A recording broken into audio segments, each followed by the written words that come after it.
Let's talk a little bit about the Guggenheim. I know that working at museums sometimes can be challenging, given the difference between the event side and the actual mission and vision of the museum, and the curating of artifacts and things like that versus producing events. So, what was unique about working at the Guggenheim? I mean, are they doing events differently over there? What are things to consider when doing events in a museum?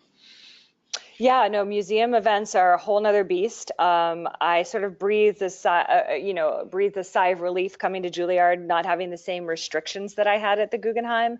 Yeah. Yeah, so basically a general rule that they have, and that I've actually done weddings at other museums since then. You have to keep, a 3 foot wide clearance of all of the art. So you think about obviously the walls, there's tons of art on the walls, but then you've also got sculptures and installations. So you've really got to be respectful of where you are. Particularly can bite you in the butt when it comes to food and beverage, where you set up your bars, what your perimeter is for service. The Guggenheim is particularly specific about it and what can and can't happen. We had a little more leeway. There is actually a beautiful theater in the basement of the building.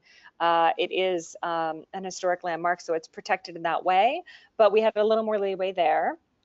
However, when you get upstairs and you want to do something in the gorgeous rotunda there, which everyone always wants to do, you have to get very, very careful about what you can and can't do.